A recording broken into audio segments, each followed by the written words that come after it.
بزرگوں، دوستوں، ساتھیوں اور میرے سینئر دوست احباب، اتحاد اساتذہ پاکستان نے یہ جو لٹریری فیسٹیول کا اہتمام کیا ہے، اس کے لیے یہ بے حد مبارکباد کی مستحق ہیں. لیکن یہ جو فیسٹیول ہے یہ آپ کے لیے ہے. یہ ادب، سماج اور تبدیلی کا موضوع دراصل آپ کے لیے ہے. میری طرح کے سفید بالوں والے لوگ جو یہاں اس پنڈال میں موجود ہیں، we have lived our life. اب تبدیلی آپ کو چاہیے. کیا تبدیلی آپ کو چاہیے؟ یہ تبدیلی بڑا سنجیدہ معاملہ ہوتا ہے. اس کے لیے بہت سنجیدہ کتابیں پڑھنی پڑتی ہیں، سنجیدہ گفتگو سننی پڑتی ہے، سنجیدہ مضامین پڑھنے اور لکھنے پڑتے ہیں. نعروں سے تبدیلی آنی ہوتی تو پچھلی تبدیلی سرکار اب تک تبدیلی لا چکی ہوتی ہے.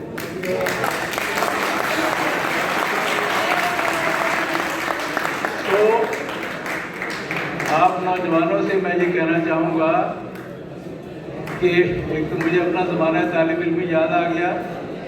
انجینئرنگ یونیورسٹی کے طالب علم کی حیثیت سے ہمارے زمانے کے طالب علم سنجیدہ کتابیں پڑھنے، سنجیدہ مضامین لکھنے اور سنجیدہ گفتگو کرنے کے لیے تیار ہوتے تھے. تو کچھ جدوجہد ہوئی، ثمرات نہیں نکلے، لیکن ایک سنجیدہ تبدیلی کی کوشش 70 کی دہائی میں ہوئی. تو آپ اگر اس سنجیدہ معاملے میں سنجیدہ ہیں تو پھر میں گفتگو کرتا ہوں، اور اگر نہیں ہیں تو 2-3 شکریہ کے الفاظ کہہ کے آپ سے اجازت لے سکتا ہوں.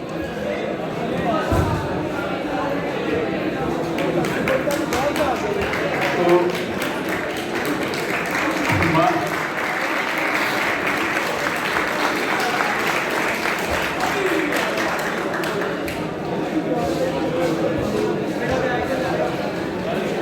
معلوم ایسا ہوتا ہے کہ کچھ لوگوں کو تو تبدیلی کی سنجیدہ گفتگو میں دلچسپی ہے، لیکن کچھ لوگوں میں نہیں ہے. اگر آپ لوگ جو سننا چاہتے ہیں وہ بیٹھ جائیں، اور جو بالکل تبدیلی میں دلچسپی نہیں رکھتے اور تبدیلی سے متعلق سنجیدہ گفتگو میں دلچسپی نہیں رکھتے، ان کو میری طرف سے اجازت ہے، اور اساتذہ سے کہوں گا کہ زبردستی باندھ کے نہ بٹھائیں.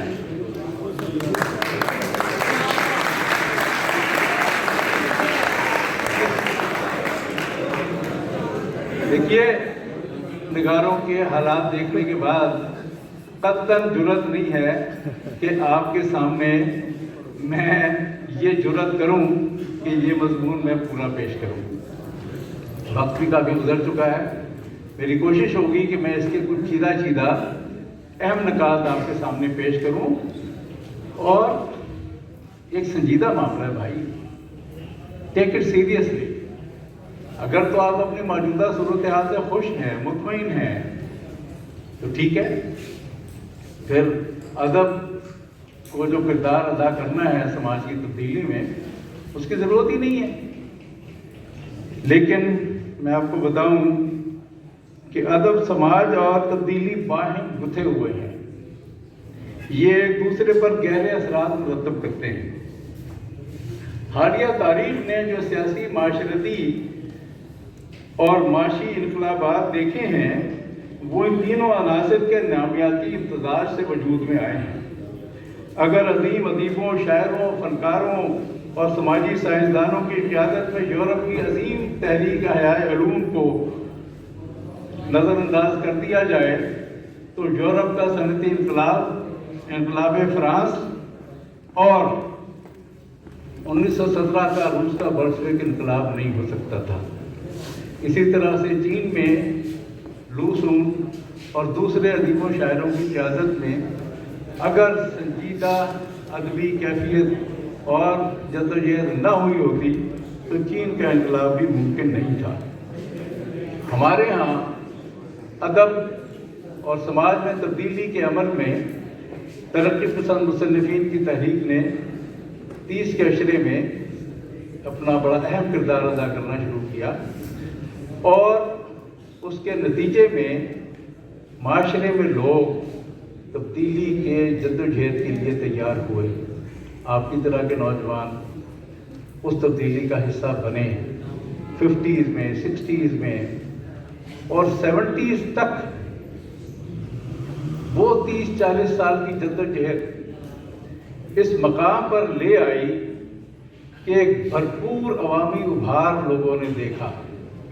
آپ کے بڑوں نے 70 کی 60 کی دہائی میں یہ ملک ایک بہت بڑی تبدیلی کے لیے تیار ہو گیا تھا، اور لوگ گلی گلی سوشلزم کے، طبقاتی انقلاب کے نعرے لگاتے پھرتے تھے۔ مولویوں نے کفر کے فتوے لگائے، اس کے باوجود لوگوں نے سوشلزم کو، تبدیلی کو، طبقاتی سماج کی خاتمے کے حق میں ووٹ دیے۔ لیکن ہوا یہ کہ اس پورے اڑیل گھوڑے پر جو سماج میں ابھر کر آ گیا تھا، ایک شخص سوار ہو گیا جس کا نام تھا ذوالفقار علی بھٹو۔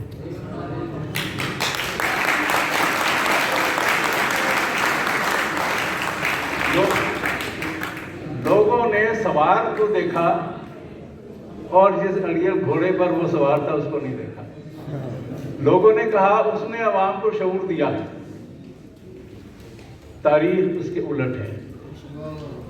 تاریخ یہ ہے کہ عوام نے بھٹو کو وہ نعرے دیے جن کے گھوڑے پر سوار ہو کے وہ اقتدار میں آ گیا۔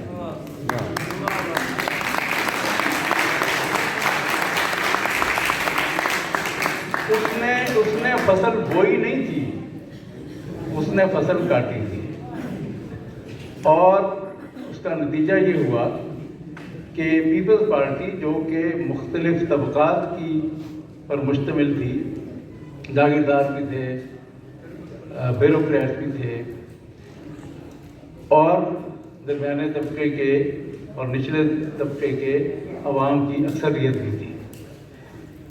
ان دو دھڑوں میں کشمکش جاری رہی۔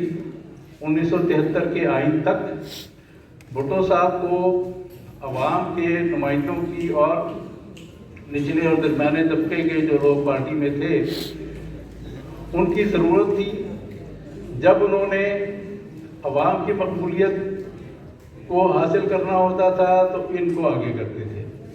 حنیف رامے، ڈاکٹر مبشر حسن، جے رحیم، خورشید حسن میر، مراج محمد خان، اور جب پاورز ٹو بی کے ساتھ معاملات کرنے ہوتے تھے تو جتوئی اور اس طرح کے لوگ، اور بالآخر وہ اپنے طبقے کے ساتھ سیٹل ہوئے، تختہ دار پہ چڑھے، اس کے باوجود کہ پاورز ٹو بی کے ساتھ سمجھوتے کے لیے تیار تھے۔ لیکن بات میں یہ کہنا چاہتا ہوں کہ سماج میں تبدیلی کا عمل مختلف مراحل سے گزرتا ہے، بڑی جدوجہد سے گزرنا پڑتا ہے۔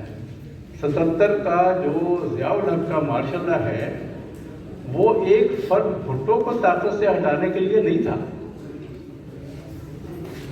وہ اس پوری لہر کو دبانے کے لیے تھا جو پچھلے 30-40 سال کے عشروں میں اور بالخصوص 60-70 کے عشروں میں اس معاشرے میں پیدا ہو چکی تھی۔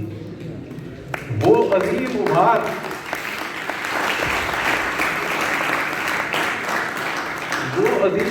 جو اس معاشرے میں آ چکا تھا، اصل میں اس کو کچلنے کے لیے فوجی آمریت کا استعمال کرنا ضروری تھا، ورنہ 79 میں بھٹو کو پھانسی پہ چڑھانے کے بعد جو فرد بھٹو ہے، فرد بھٹو کا تو خاتمہ ہو گیا، پھر 87-88 تک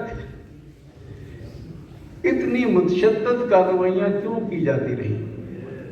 کن لوگوں کے ساتھ کی جاتی رہی؟ ظفر علی جیسے دوستوں کے ساتھ کی جاتی رہی، ہمارے بہت سے دوستوں کے ساتھ کی جاتی رہی. کیوں؟ یہاں سے پتہ چلے گا کہ جھگڑا ایک فرد ضیاء اور ایک فرد بھٹو کا نہیں تھا. جھگڑا دو لہروں کا تھا، دو قوتوں کا تھا، دو نظریات کا تھا. ایک پر سوار بھٹو نظر آتا تھا، ایک پر سوار ضیاء نظر آتا تھا. وہ جدوجہد بعد میں بھی جاری رہی، مزاحمت ہوتی رہی، ادب کو کچل دیا گیا، فلم، آرٹ، تمام شعبوں کو تہس نہس کر دیا گیا. وہ ایک عظیم ابھار جو آیا تھا، اس میں بڑے شاعر، ادیب، فنکار پیدا ہوئے. لیکن 77 کے بعد جس طرح سے اس لہر کو کچلا گیا ہے، اس کے بعد مجھے یہ بتائیے، یہاں ادب کے اساتذہ بھی بیٹھے ہیں،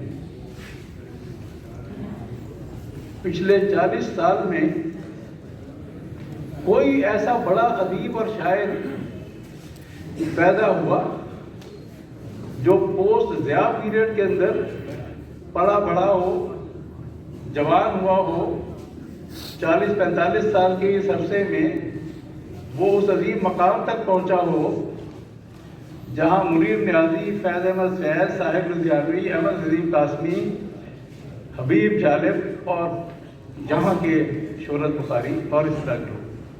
کیا اس پائے کا کوئی شاعر، کیا اس پائے کے افسانہ نگار اس 40-45 سال کے عرصے میں آئے؟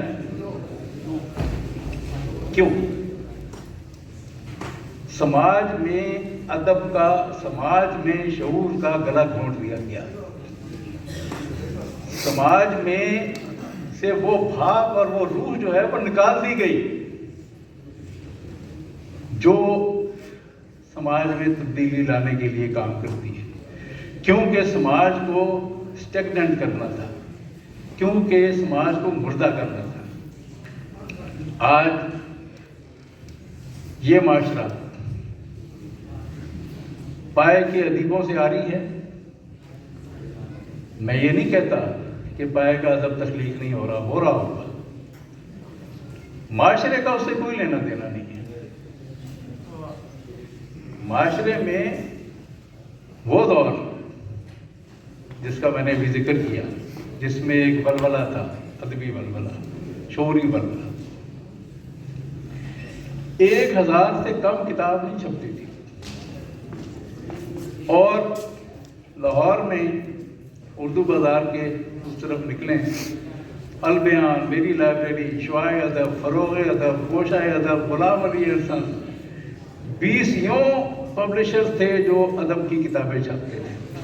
آج اس اردو بازار میں سوائے مذہبی منافرت کا لٹریچر چھاپنے کی اور کوئی کام نہیں ہوتا.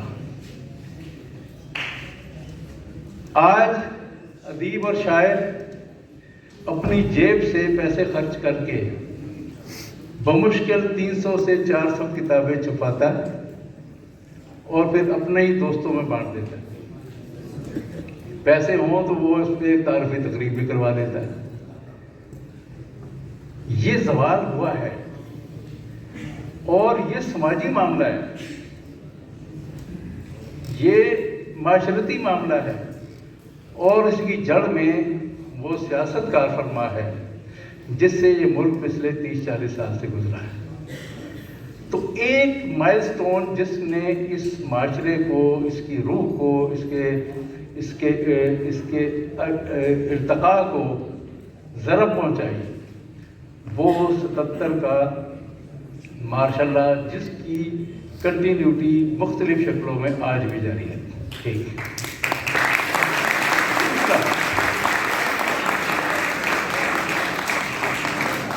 دوسرا ایک اہم مائل سٹون جو ہے وہ ہے 1991 کے بعد گلوبل کیپٹلزم کا آغاز. آغاز تو دراصل تھیچر اور ریگن کے زمانے میں لبرل اکانومی سے ہو گیا تھا، لیکن سوویت یونین کے تحلیل ہونے کے بعد دنیا جس دور میں داخل ہوئی اس میں گلوبل کیپٹلزم، آف شور کمپنیاں، ملٹی نیشنل کارپوریشنز، انہوں نے ایسا گھیرا تنگ کیا کہ جو رہی سہی کسر آپ کے معاشرے میں تھی ادب کی، جدوجہد کی، اس کو ایک اور طریقے سے اس کا خاتمہ۔ پرائیویٹائزیشن نے سب سے، میں باقی شعبوں کی طرف نہیں جاتا، توانائی بھی میرا شعبہ ہے،